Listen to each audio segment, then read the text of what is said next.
liability shall be incurred by any person committing a felony. Tanang tao nga naghimo og krimen. Naa daw siya criminal liability, pero naay sumpay. Although the wrongful act done is different from which he intended. Na ako no'y criminal liability ang tao kung ang tao naghimo og krimen. So the first requirement, naghimo siya krimen. Ikaduha, bisan pa kuno ang krimen nga iyang gihimo ni resulta sa lain. I shoot you, boom. Nakalikay ka. Uy, anak ka. Lapos ang bala. Liko, paingon kay Joshua.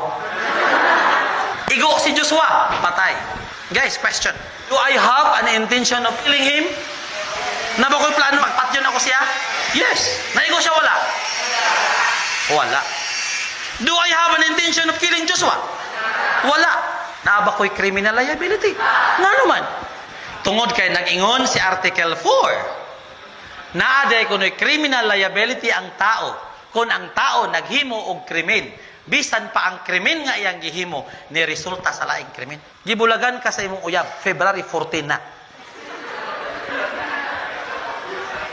Di ka kakadawat nga magbulag mo kay February 14 na wa kay ka pang hinambog sa Facebook. Tungod ana, you wanted to end up your life. Adto ka sa pinaka-taas. 100 floor. Siyam. Dito ka sa lugar nga wagi tao. Gisigurado nimo nga walay tao. Kay, right naman ka. Kaya nag-eskwela ko kag balaod. Kung muambak ko ani, danghag ko niya, nay tao dito. Layabol ko. Dito ka sa walay tao. Mingaw gid kayo. Ambak na ka. Ikaw day Diyos, tuwakas ubos, kay nangawat kag putaw. Kamang-kamang ka dito Diyos. Maoy pang ambak. Igo siya paingon sa imuha. Patay ka, buhi siya. Question. Liable ba tong tao nga nag-suicide? Why? Is suicide crime? Sa kay naghinuktok pang uban sa paning suicide agreement ba kani? Pag tanaw kining suicide crime ni. Ang penalty ani death penalty. Suicide is not a crime. Why? Simple, walay balaod nga nagsilot ana. Nolong krimen noy la foy na siniligi. There is no crime if there is no law punishing it.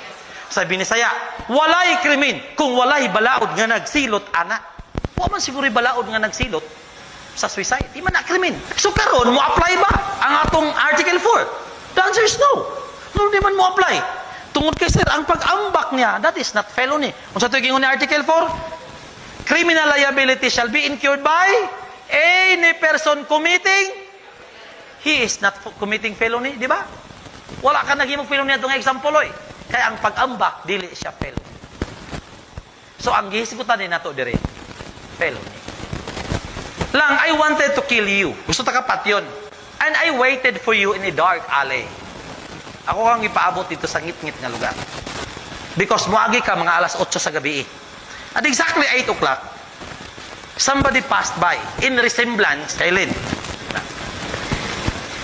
So, naagi naman, koy, mo na ni. Ako na din siyang tigbas. Pikas ang iyang lawas.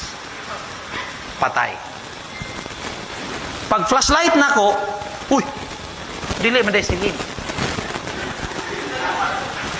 Ikaw dito lang ang akong natigbasan. Patay. Naba ko intensyon nga ako siyang patyon. Kisa man akong intensyon. Siya. Naba ko'y criminal liability. Na, kaya ang ako ang plano sa pagpatay niya, krimen man na.